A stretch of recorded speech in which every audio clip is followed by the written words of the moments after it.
According to SCSPI, on July 13th, USS Ronald Reagan was in the South China Sea, just south of the Spratly Islands, based on the latest flight trajectory of its carrier bomb C-2A Greyhound.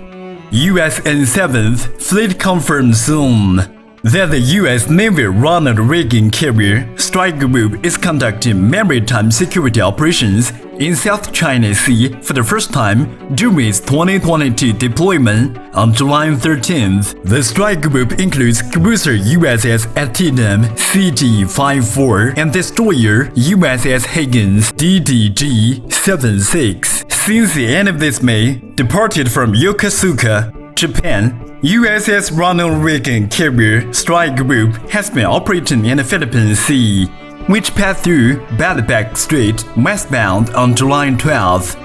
U.S. Navy aircraft carrier strike groups have been operating every year in the South China Sea for a long time. Captain Frank Gohammer, the commanding officer of USS Ronald Reagan, said in a statement, "Our presence in South China Sea demonstrates Americans' commitment to a free and open Indo-Pacific." However, as military competition with China intensifies, operations of U.S. Navy aircraft carrier strike groups (CSGs) in the South China Sea present some new features in the past 2 years. First of all, the frequency of activities was sharply increased with the obvious focus on China. In 2021, a total of 4 CSGs, namely the Theodore Roosevelt CSG, Nimitz CSG, Ronald Reagan CSG, and Carl Vinson CSG, entered the South China Sea 10 times. Compared with the 3 CSGs deployment in 2020, the intensity of actives nearly doubled, and the first configuration was further enhanced. In 2022, a total of 3 carrier strike groups has shown up in the South China Sea. The Carl Vinson CSG, Abraham Lincoln CSG, and Ronald Reagan CSG entered the South China Sea in January, late March, and July respectively. Second, the U.S. CG's activity in the South China Sea are defined by the rapidness and irregularity. The U.S. carriers come in and out of the region very fast, followed by the sudden returns for several times, which demonstrates a focus on preparing for real combat. For example, in 2021, from October 24th to November 7th, the USS Carl Vinson entered and exited the South China Sea twice while operating around the Spratly Islands and rapidly sailing through K-Straits. It was suspected of exercising a rarely seen circuitous tactic surrounding the Spratly Islands. The U.S. CSGs also put stronger emphasis on straits and channels among Philippine islands, such as the San Bernardino Strait, the Mindoro Strait, and Ballabac Strait, yet using the Bush Channel less frequently. In fact, the U.S. CSGs were exercising how to survive and operate under extreme circumstances, which also demonstrated the U.S. military's emphasis on combat preparedness. After a lapse of 4 months, in July 2022, the USS Ronald Reagan entered the South China Sea again through the Ballabac Strait.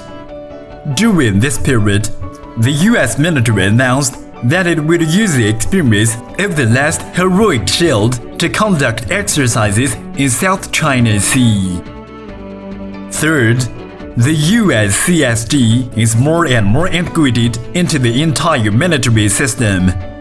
Once praised as the air wing of the future, the F-35C provides combatant commanders unrivaled battle space awareness and stronger power projection capability with integrated active and passive sensors. During their activities in South China Sea, the F-35C fighters conducted a number of exercises such as carrier-based aerial refueling and formation flying.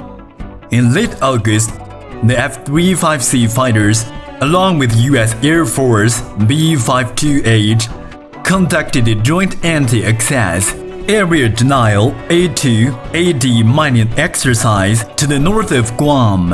On September 7th, the USS Tulsa, LCS-16 Littoral Combat Ship joined the USS Carl Vinson CSG in the South China Sea for joint operations.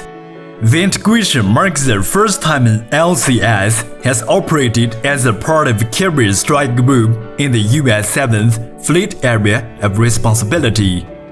Before returning to home port in February 2022, the USS Carl Vinson CSG conducted high-paced exercises with regional and global allies, such as the United Kingdom, Japan, and India in this deployment.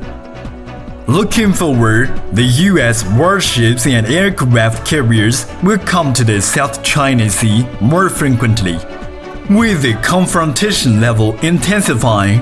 In this context, chances are growing for accidentally triggered incidents. In January this year, an F-35C strike fighter has a landing accident on the USS Carl Vinson, injuring 7 people. It is foreseeable that tensions in the South China Sea will rise further in the future.